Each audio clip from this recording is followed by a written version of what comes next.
Buenos días, estamos en una nueva sesión de Hablar de Bolivia con una taza de café, un proyecto de la agencia de noticias Fides con Carlos Hugo Molina en este momento y con Iván Limna. Esta sesión está destinada a tratar de analizar la reconfiguración territorial y política que ha sobrevenido después de lo que pasó el día domingo. Y la primera pregunta para ambos, podrías comenzar tú, Carlos Hugo, es ¿qué te dicen los nuevos datos sobre esta reconfiguración política? Buenos días, Javier, buenos días, Iván, y un saludo a toda la audiencia. Primero, creo que ni los más entusiastas militantes del MAS esperaban que se dé un resultado como el que se ha dado. La pelea, la lucha por el espacio político estaba dado en función de las encuestas que se habían realizado a partir de nuevas técnicas, porque normalmente las encuestas, los sondeos, los grupos focales se los hace físicamente. En esta oportunidad por la pandemia han debido inventarse o reinventarse para hacerlo. Y en la mayoría de los casos la diferencia estaba en con cuánto se iba a entrar a la segunda vuelta. La expectativa estaba dada en función de el porcentaje, los puntos que le faltaban al MAS para ganar en la primera vuelta sin necesidad de una segunda, pero en ninguna de las encuestas aparecía ese dato como definitivo. Bueno, de manera casi natural, en este momento hay una reposición de un escenario. Voy a usar o voy a recordarles una mala palabra en su momento, pero que puede describir, hay una media luna en la que los sectores no masistas o los grupos políticos no masistas están teniendo una presencia, una representación política sobre la cual van a tratar seguramente de trabajar en el futuro. Yo señalé antes de que se cierre el proceso electoral la importancia de este tramo con la elección de autoridades regionales. Ayer ya han empezado a manejarse datos de capitales. Yo recuerdo, y con esto concluyo esta pregunta, en las elecciones anteriores de carácter municipal, de 10 ciudades principales bolivianas, las 9 capitales más el Alto, el MAS solo tuvo alcaldes en Sucre y en Potosí. Las otras 8 ciudades donde está concentrada buena parte de la población no correspondían a alcaldes del MAS. Entonces, esta reconfiguración política se completará con la elección de naturaleza territorial de los gobiernos subnacionales. Iván. Sí, coincido. El 10 de noviembre vamos a tener ya el cronograma electoral que va a definir cómo pasan las subnacionales, cuándo tenemos la fecha de elección. Están ellos desde el 31 de mayo en una etapa de ambigüedad, no tienen ellos una sentencia constitucional y va a haber problemas con la transición. Esta transición tan larga que ha habido en el país va a generar algunos problemas de constitucionalidad, pero la señal que tenemos por el momento es una ley que sin consultar al tribunal ha definido que 48 horas después de que tome posesión Luis Arce el 8 de noviembre va a tener un calendario electoral que se viene. La pregunta era interesante, ¿cómo es el Parlamento del MAS? El MAS tiene 21 senadores, tiene el control de la Cámara Alta, ya no hay el peligro de un empate, y tiene 75 diputados, también tiene control en la Cámara de Diputados. ¿Va a afectar que no haya 2/3? ¿Cuáles son los temas de los 2/3? ¿Y cómo es el interior del MAS? ¿Quién va a ser presidente de la Cámara de Diputados?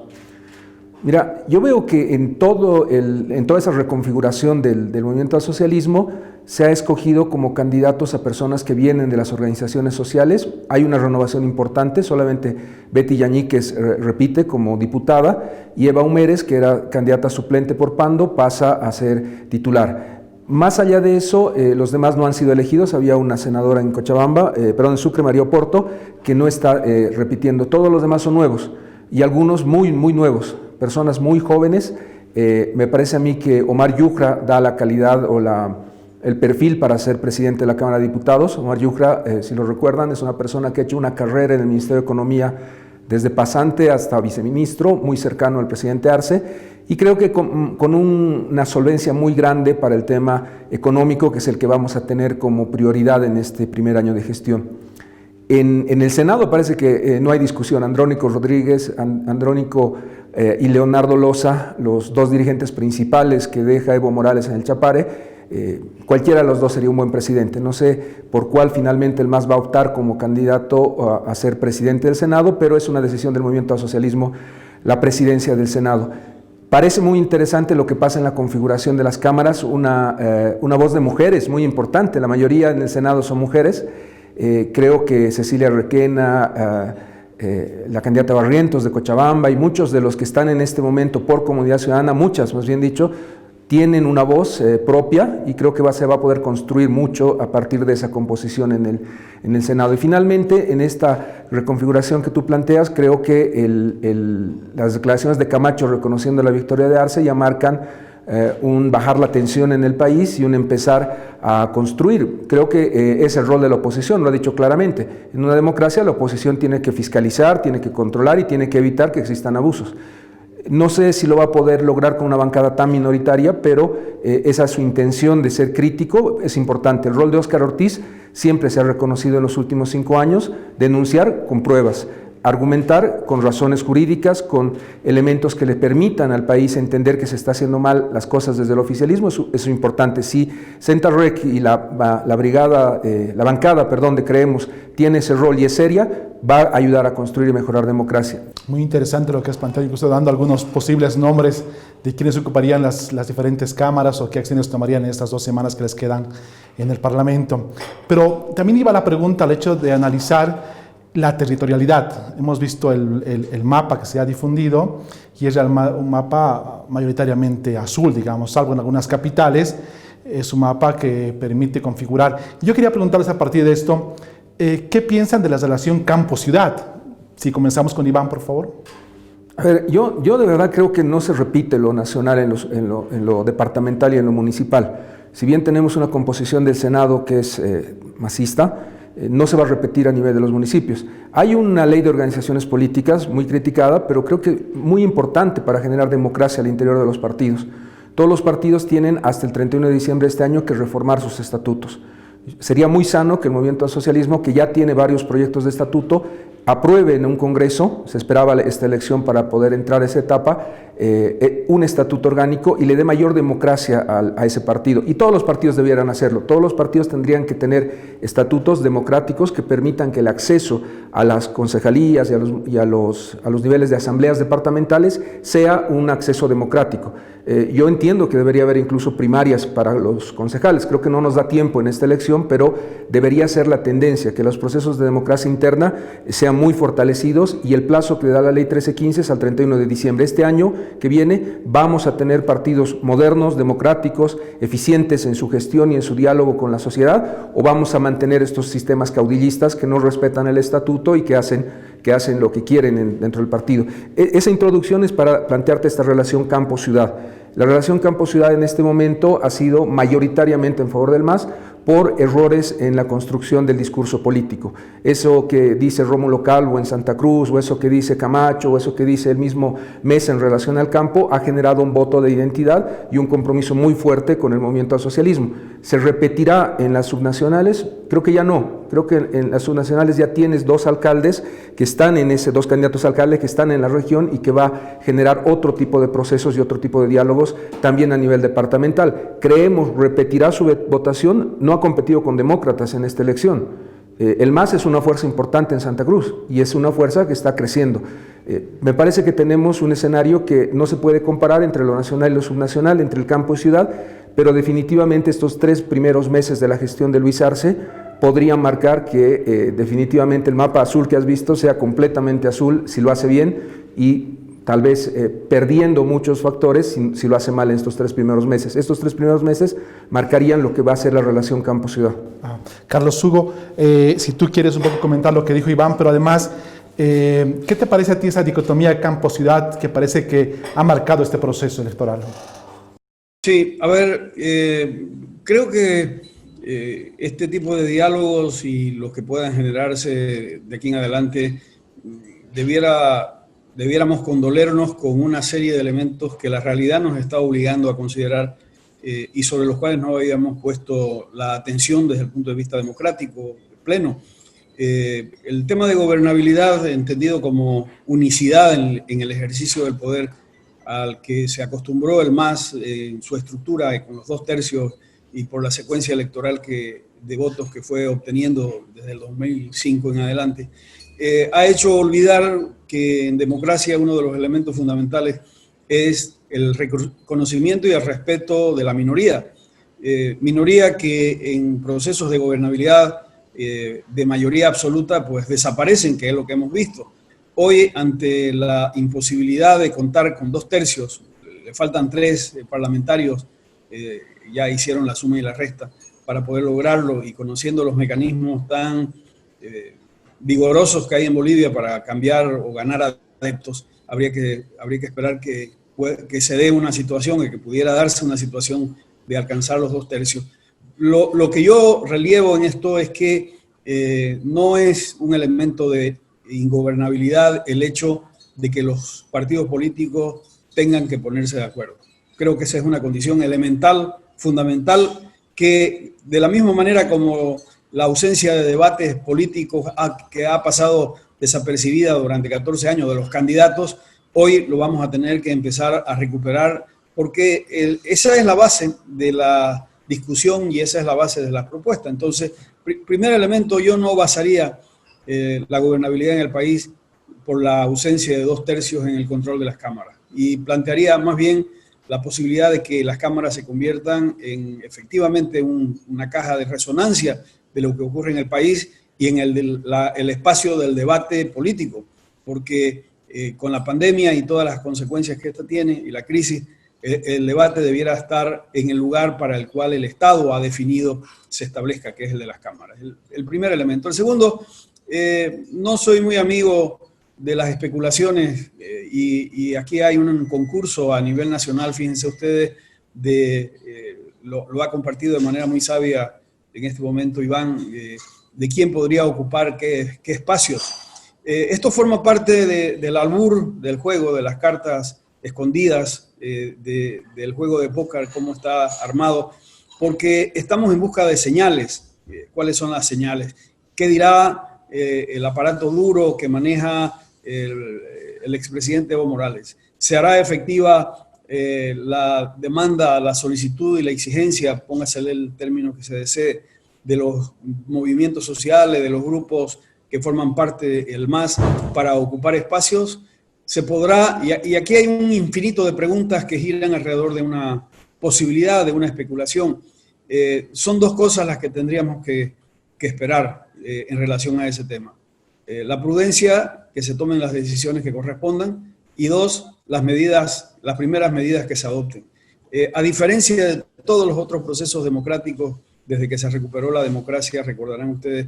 Y el tercer tema de esta agenda, que está marcada no por la decisión y la voluntad política de los nuevos gobernantes, sino por la realidad objetiva, es esto que señalaba Iván, que coincido en el análisis, y habrá que ver cómo se da, de la gobernabilidad, porque ya no se trata solo de constituir órganos de poder y asumir funciones públicas y de designar a quien corresponda en ese marco. Va a necesitar un elemento de cohesión social, de resiliencia colectiva, que es imprescindible para enfrentar esto, porque la posibilidad de que el MAS resuelva solo los problemas en este momento está muy lejana. Y ese es un dato no menor, no solo en términos de su presencia en el órgano legislativo, que va a poder entretenerse todavía aprobando leyes por mayoría absoluta, 50+1, pero no las que hacen a la responsabilidad global, integral, en la que va a tener que pactar por los 2/3. Y otra vez, ese pactar lo considero como una acción rotundamente válida y necesaria para volver a prácticas que no sean el del prebendalismo y el de la cooptación, sino el del debate sustantivo. A partir de esa agenda puntual, pues aparece una serie de datos que tampoco son menores. Bolivia tiene 339 gobiernos locales, 329 municipios y 10 autonomías indígenas. De ese marco, con las elecciones locales, subnacionales anteriores, el MAS tenía alrededor de 230 municipios y efectivamente, si esos 230 yo los traslado a un mapa, el mapa de la República se vuelve casi azul enteramente. Pero el dato no es ese. Aquí hay un dato en el que en 12 municipios, ciudades, ya todos ellos, está alrededor del 68%, entre el 65 y 68% de la población boliviana, y son rotundamente urbanos. Aquí hay un dato que en esta elección va a ser la última vez que se esgrima, y ojalá puedan invitarnos, Javier, en 5 años para comprobar si es cierto lo que voy a afirmar. El proceso migratorio que se está produciendo en Bolivia, que ya es una tendencia que sigue un patrón de comportamiento a partir del censo del 92, 2001, 2012 y ahora agravado por la crisis, está haciendo que se produzca un abandono de las áreas rurales. El voto profundo, que se llama el voto originario, indígena y campesino, sobre el cual se ha basado el discurso hasta el día de hoy, no va a desaparecer porque la gente va a seguir viviendo con esas cualidades y con esas características, pero va a vivir y lo va a hacer desde el punto de vista de las ciudades, nos guste o no nos guste, porque hay un tema de economía de escala. No hay forma de cubrir con servicios básicos imprescindibles hoy, por el tema de la salud, por ejemplo, con los 256 municipios que tienen población menor de 20.000 habitantes, y ninguno de ellos tiene un hospital de segundo nivel. Bueno, son datos que pueden ayudarnos para tratar de configurar esta nueva realidad que se nos viene. Pero entonces, esa explicación que nos das con cifras descartaría de cierta forma esta idea de que hay una dicotomía campo-ciudad y de que el campo mandó un mensaje en las últimas elecciones, porque solía decirse que las ciudades o las urbes grandes, el eje central, eran determinantes en las votaciones. Aquí ha pasado algo diferente, ¿no? O sea, parece que al margen de las capitales, las ciudades intermedias y el campo son las que han decidido esta elección. No hay posibilidad material de hacerlo en esos términos, Javier, simplemente por el tema numérico. Yo vengo trabajando y junto con un equipo desde hace 7 años, esto de la presencia de la población en el territorio. Y en Bolivia todavía tenemos varios mitos que se van a ir debatiendo, aclarando, poniéndose sobre la mesa y finalmente aceptándolos. Por ejemplo, en este momento ya somos cerca del 78, acercándonos al 80% de la población viviendo en área urbana. Área urbana en Bolivia, recordarán, se lo hace a partir de la concentración de 2.000 habitantes en adelante. Pero hoy, con la presencia de municipios territoriales, ya no es solo la población urbana que está dentro del radio urbano, sino la población de todo el territorio. Y cuando yo señalo que hay 256 municipios menores de 20.000 habitantes, en los que en ninguno de ellos hay un hospital de segundo nivel, lo que yo tengo que entender es que en esta extensión territorial de 1.948.000 kilómetros cuadrados, con una población tan pequeña como ser 11 millones, solo 11 millones de habitantes, solo para que nos pongamos en contexto a ver si es que compartimos la película, si en este momento los 11 millones de habitantes que tiene el territorio se trasladasen al departamento de Santa Cruz, si no quedara nadie en ninguno de los otros departamentos, solo seríamos 30 habitantes por kilómetro cuadrado, solo 30. El Salvador tiene 330, Guatemala tiene 156, el Ecuador tiene 240, España tiene 90. La realidad objetiva, y si le sumo el territorio más del Beni y de Pando, esa proporción baja a alrededor de 18 habitantes por kilómetro cuadrado. Entonces, el elemento del campo, cuando uno hace la apropiación, y este es otro dato que incorporo, en la proyección sobre la que estamos trabajando de naturaleza censal y de ubicación en el territorio, el año 32, sobre 15 millones de habitantes que tendrá Bolivia, el 90% vamos a vivir en ciudades, 90%. El abandono del campo se da por variables como el cambio climático, como la ausencia de servicios básicos en el territorio. Si yo repito de nuevo, y disculpen la cantaleta, que en 256 municipios menores de 20.000 habitantes, no hay un hospital de segundo nivel. Tampoco hay una oficina del CEGIP para dar otorgar carnet de identidad. Tampoco hay una oficina de registro civil para anotar el nacimiento de mi hijo. Tampoco hay, y la lista es larguísima. Eso se llama presión migratoria. Y hemos entrado a la dinámica que el mundo tiene. En América Latina el promedio de la población viviendo en área urbana es el 80%, y hay países como el Uruguay que ya están en el 95%. Entonces, la retención de la población en el territorio necesita de una serie de condiciones de naturaleza económica y de políticas públicas tan fuertes y de tal naturaleza que el Estado boliviano no está en posibilidad de cumplir. No, esto no es un designio, esto no es una maldición, esta es una evidencia empírica que coloca a los bolivianos, nos coloca a los bolivianos y bolivianas en el camino que tienen absolutamente todos los habitantes de la tierra. Muy interesante toda la explicación en las cifras. En todo caso, Iván, parecería que ya hacer campaña del campo a campo en algún momento no va a ser tan eficiente o necesario para sumar resultados. Puede ser ese un análisis, pero el otro es el de la realidad de la crisis económica y la crisis de salud. Lo ha planteado Carlos Hugo con claridad. Esos 225 municipios que no tienen hospital, que no tienen juez, que no tienen defensor público de lejos, sí tienen un chofer, tienen una secretaria, tienen un alcalde, tienen un consejo municipal y tienen unos asesores que se comen todos los recursos de esos municipios pequeñitos, de menos de 5,000 habitantes. Entonces, el modelo de la participación popular, Carlos Hugo lo ha construido, ha llegado un momento en el que tiene que ser repensado. Y hay una serie de camisas de fuerza, la ley Andrés Ibáñez, el Tribunal Constitucional, los referéndums que se tiene que hacer para aprobar Carta Orgánica. Yo me pregunto cuántos de los oyentes que están siguiendo este programa han leído la Carta Orgánica del municipio de La Paz cuando la llevaron a votación, o el Estatuto Autonómico del Departamento. El 2009 la Constitución ya tiene 10 años de vida. Entonces, ahí te planteo que este tema de lo urbano y rural, yo lo llevaría más bien a un nivel de eficiencia en la gestión de los recursos. Ahora estamos en un momento de crisis y necesitamos que esos municipios que en la participación popular se veían como un acceso del ciudadano a estos servicios, tengan otra manera de ser pensadas. La región es una opción interesante. Los que viven en La Paz saben el grave conflicto que tenemos entre el municipio de La Paz y los 5 municipios rurales que están alrededor. No lo hemos resuelto ya en más de 20 años.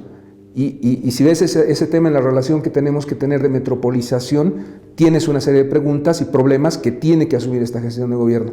Y ahí sí, los 2/3 van a ser interesantes porque vamos a poder tener un diálogo con todas las visiones y lograr construir leyes y proyectos que van a ser muy interesantes. Javier, si me permitís, no quiero perder la línea de reflexión de Iván, que me parece rotundamente ajustada a la realidad de lo que estamos viviendo y que, por cierto, todavía no forma parte ni del debate político ni del nivel de conciencia ciudadana que debiéramos tener. Hemos trabajado en estos últimos 7 años, decía, sobre todo lo que significa la proyección de la población en el territorio y hemos logrado unos titulares que son, no digo alarmantes porque la realidad es como es, sino por lo menos provocadores, motivadores para el debate. Por ejemplo, cuando nosotros decimos que el año 32 el 90% de la población va a vivir en área urbana, esto quiere decir que habrá 1 millón de kilómetros cuadrados técnicamente sin gente, porque ese 10% que queda y que no debiera asustarnos otra vez, nos asusta porque hemos tenido un discurso que es fundamentalmente originario, indígena y campesino desde el punto de vista estatal. Pero un campesino que deja el campo, que deja la tierra, deja de ser campesino. Su relación es con el factor tierra, aunque su mente y su capacidad de pensamiento y de razonamiento siga siendo de esa naturaleza.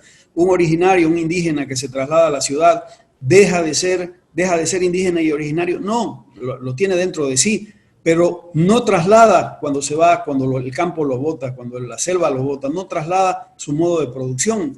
En las ciudades no hay pesca, no hay caza, no hay recolección. Y entran en desventaja. Esta es una de las paradojas más grandes que le va a plantear la historia al gobierno del expresidente Morales, que sobre la base del voto de los excluidos originarios, indígenas, campesinos, que fue la base de sustentación ideológica de su propuesta, los ha convertido en urbanos, en citadinos. Y esto no es ni bueno ni malo, es un dato de la realidad, porque en las ciudades, y esta es una rémora y esta es una dificultad y ha sido un error del MAS, no trabajó el tema urbano.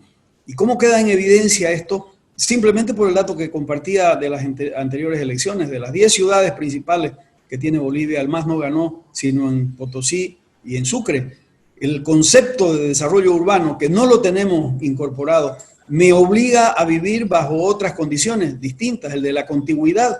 En el campo yo puedo hacer y desarrollar mi vida de muchísimas maneras. En las áreas rurales no hay gimnasios. ¿Por qué? Porque la actividad física está ligada a movimiento. En un lugar en el que haya un gimnasio es porque hay sedentarismo, es porque hay necesidad de actividad física, porque la vida tiene otra naturaleza. Pero en esto de los datos, y quiero plantearlo como provocación, siguiendo tus palabras, Javier, en este momento hay 3 departamentos que están en estampida poblacional, y estoy midiendo mis palabras y espero que no asesinen al mensajero.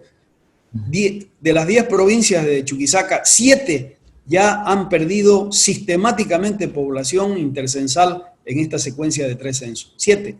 Y no hay posibilidad de que la gente retorne, no hay experiencia en el mundo que la gente retorne del lugar que salió, porque lo que hace precisamente es buscar un espacio, un escenario en el que tenga mayores posibilidades, mayores condiciones para una vida mejor de donde estaba. Y el mejor no tiene que ver con una identidad, tiene que ver con temas materiales, puntuales, concretos. Nadie abandona el sitio donde está si está bien, lo hace buscando otras expectativas. Bueno, es la misma situación de Oruro. Oruro, sobre 35 municipios, 27 tienen población menor de 10.000 habitantes. ¿Qué quiere decir esto? En esos 27 no hay un hospital de segundo nivel. Si yo le pongo el mapa en colores respecto a la población menor de 20.000 habitantes, tenemos más de 2/3 del territorio nacional en color de abandono.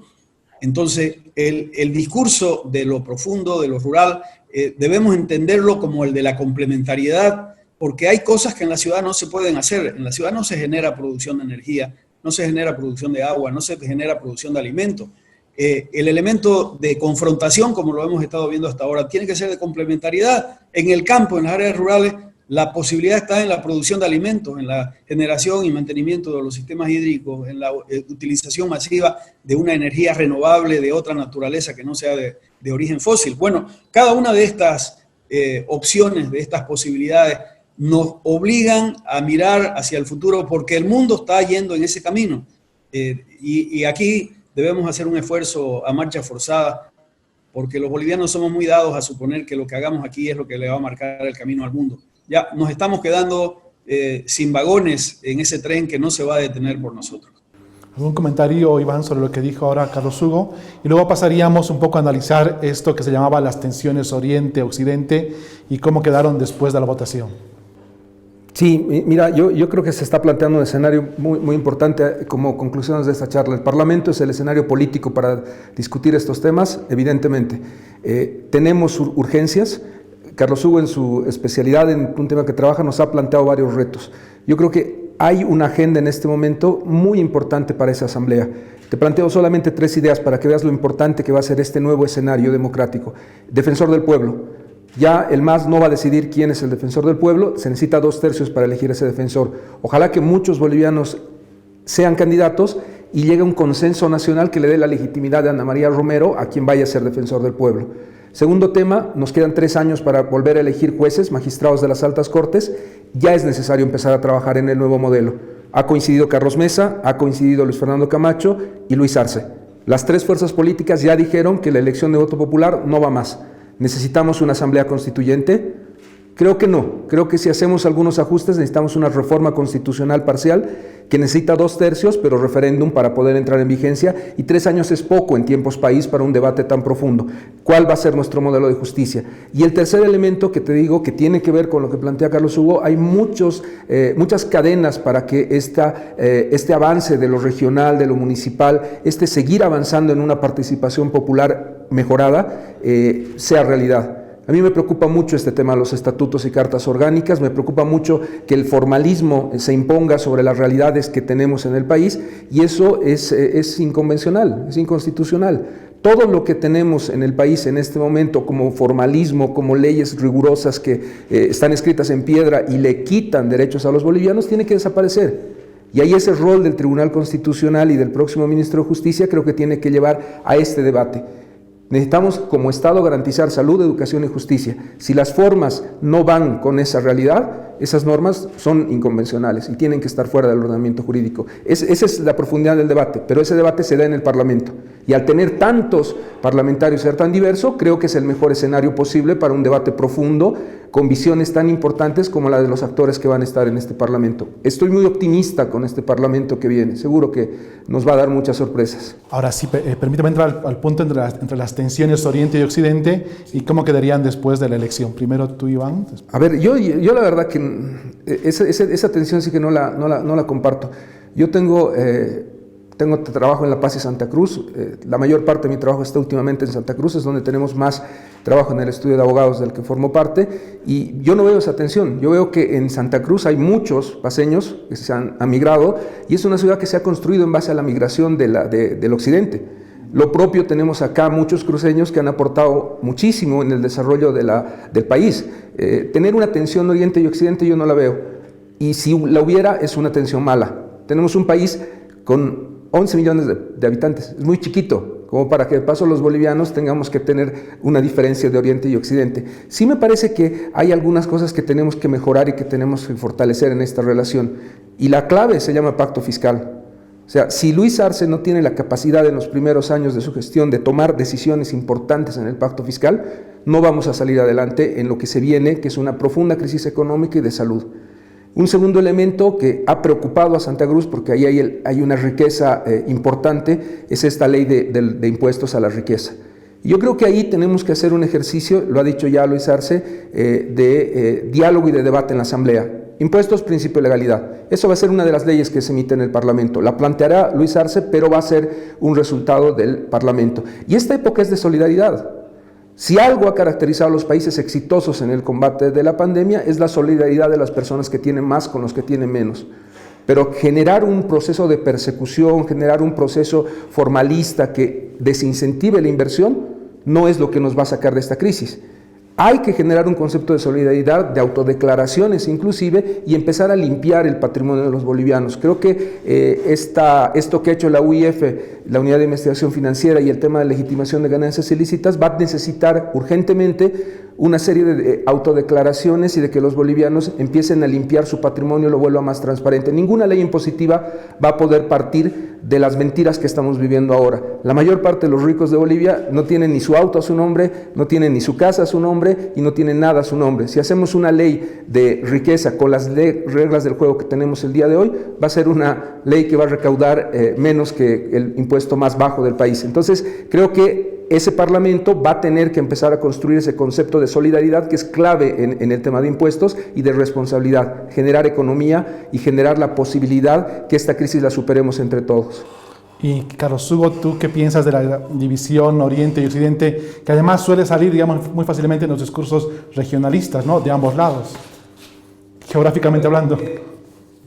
Sí, si llegara un marciano y llegara por primera vez a la Tierra y fuera de incógnito a un estadio, a un partido de fútbol lleno, se llevaría una impresión de que los terrícolas hablamos muy mal y andamos mentando a nuestra madre y a la madre ajena todo el tiempo. Eso lo planteo como una metáfora para decir, yo no me compro el sonsonete repetido de que en La Paz son racistas porque no quieren a los cambas y a los caras. No me lo compro. No me lo compro el que los gritos de guerra civil ahora es cuando, porque queda claro, está demostrado, el pueblo boliviano no quiere un nivel de confrontación. Ha vivido momentos extremos en los que hubiera bastado que alguien empuje un poquito la cosa y esto hubiera sido, disculpen el castellano, un desmadre total y definitivo. Creo que si de algo sirve la inteligencia desde el punto de vista comparativo y desde el punto de vista del desarrollo, es poder por lo menos intentar tratarnos de ubicarnos. ¿Cuáles son las situaciones que debemos enfrentar? Yo suponía, y uso solo la primera persona para ponerme empático con quienes nos están escuchando, que habían temas que habían sido superados o habían avanzado en su resolución. Esto de los caras contra los indios. esto de lo urbano contra lo rural y viceversa, esto de Oriente contra Occidente. Porque si yo lo analizo estrictamente sobre la base de la realidad objetiva, ya no es posible. No es posible. ¿Cómo voy a diseccionar quiénes son los de Santa Cruz y no de Santa Cruz cuando este es el departamento que ha logrado concentrar por un interés legítimo de toda la población que viene por el trabajo la opción de su sobrevivencia o de su mejoramiento? Lo está señalando Iván de manera rotunda. Yo hice un escenario un poquito anecdótico, pero funcionó, de abrir en las redes o el debate de cómo están conformadas las familias que viven en Santa Cruz en este momento, de cuál su origen. Y no hubo uno de los más de 350 que han aportado su genealogía, no hubo ninguno que pudiera decir yo soy de padre y madre y de abuelos paternos y maternos de Santa Cruz, porque el elemento migratorio, el elemento de enriquecimiento está dado por la vía de realidades objetivas. La ciudad de Santa Cruz en el año 60 era de 70.000 habitantes. Si hubiéramos hecho la proyección de crecimiento vegetativo con los censos normales hasta ahora, esta ciudad debiera tener alrededor de 300.000 habitantes. ¿Y dónde están los 1,5 millones restantes que no es posible que hayan nacido del amor de la gente que vivía acá, por más entusiasmo que se le haya puesto a la tarea?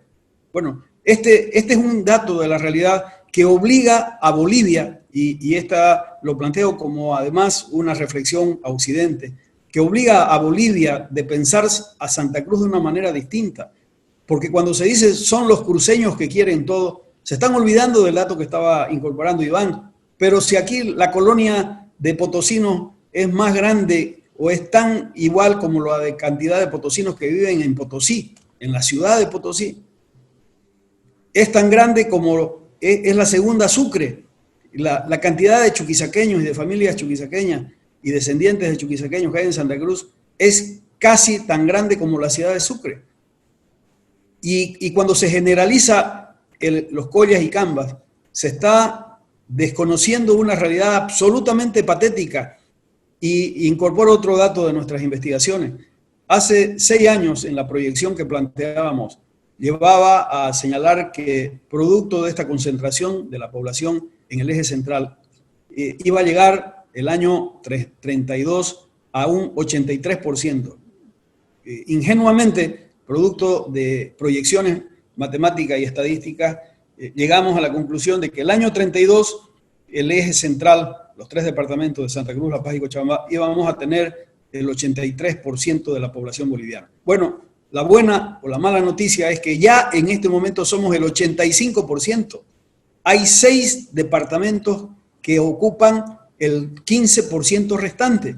¿Y de dónde sale este dato, estimado Javier e Iván? Sale del dato dado por la Corte, porque resulta que el 73.16% de los electores bolivianos viven en los 3 departamentos del eje central.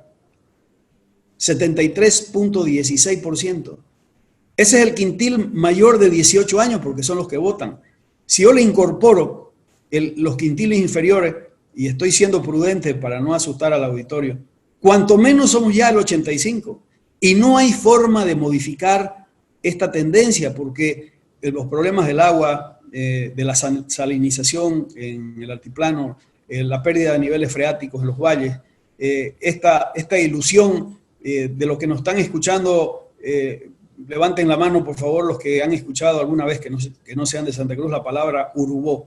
Bueno, Urubó empezó siendo un área habitacional al otro lado del río Piraí cuando se construyó el puente.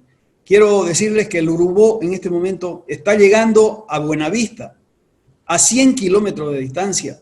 Por la vía del Urubó se llega con unidades habitacionales compradas por los collas. Y otra vez, espero que no malinterpreten mi expresión, porque cuando yo voy a La Paz, voy a Cochabamba, voy al Alto y escucho radio, me están ofreciendo lotes en el Urubó. Y quienes están comprando lotes en el Urubó de manera masiva son gente del interior, decimos acá. Pido disculpas si alguien se ofendió con lo de Colla, es simplemente para establecer una referencia. Bueno, ese elemento de la pelea Oriente-Occidente, planteado como una lucha mesiánica, como una lucha de confrontación del profeta contra el hereje, que la única manera de que se termine es con la destrucción del adversario. Es imposible. El plato de comida más suculento que se come en los cumpleaños en Santa Cruz es el picante de gallina con chuño. A ver, ¿qué me está diciendo esa realidad objetiva? Con chuño. No hay nada más altiplánico, no hay nada más de occidente que el chuño. Bueno, si yo no leo correctamente esto y me libero de prejuicios, aquí tendremos que recordarnos de Einstein, que decía, es más fácil pulverizar el átomo que destruir un prejuicio. Bueno, vamos a tener que pelear con nuestros prejuicios y para no perder más tiempo y buscar las respuestas sustantivas que debemos darnos en función ya no solo de mirarnos el ombligo, de mirarnos debajo de la tutuma, de ponernos debajo del techo de paja. Tenemos que hacerlo en función del mundo. Entonces, no desconozco, Javier, la existencia de algunas incomodidades que tienen todos los pueblos de este país. Los he recorrido casi la totalidad de los 300 municipios que hay en Bolivia, con relación al centralismo. Mal entendido, porque el centralismo le perjudica a la paz y le perjudica de tal manera que, como es el centro neurálgico de la política, pues los problemas de Riberalta y los problemas de Guayaramerín y los problemas de Villazón se resuelven en La Paz, con paros, huelgas y manifestaciones. Bueno, ese elemento tengo una proyección, y voy a incorporar otra mala palabra dentro de este debate, nos va a llevar a la necesidad de plantear una solución federal. Y una solución federal no como ruptura, sino como respeto a la diversidad, porque si no se discuten estos temas en la Asamblea Regional, Departamental de Chuquisaca, de Oruro y de Potosí, van a tener que venir a discutirlas en Santa Cruz, porque van a seguir ampliándose estos márgenes. Y me parece que hay que ponerle el cascabel al gato a esa figura total y absolutamente retórica. Finalmente yo no me puedo olvidar, mi especialidad en el derecho es el derecho constitucional y administrativo, y la norma en derecho administrativo se fortalece con su cumplimiento. Si tuviéramos que suspender, cerrar las cuentas de los municipios y que no tienen carta orgánica y de los departamentos que no tienen el instrumento impuesto por la ley, el 80% tendría que ser cerrado, tendría que suspenderse y tendría que gobernarse este país desde La Paz. O sea, incorporar una medida administrativa en ese volumen y en esa dimensión por su incumplimiento estaría generando una crisis del Estado mucho mayor todavía. Muy bien, Carlos. Da para hablar todavía mucho el pacto fiscal, la autonomía, el federalismo, pero hemos llegado al límite de la hora. Quiero agradecerte, Carlos, por la explicación, por los conceptos. Igualmente, Iván. Y quedará pendiente en algún momento continuar la conversación. Muchas gracias. No, gracias a ustedes. Yo les he planteado que nos inviten en 5 años para ver si las cosas que estamos diciendo ahora son las que se cumplen. Ha sido un gusto, Javier, Iván, muchísimo placer de conversar con vos. Muchas gracias, Juan.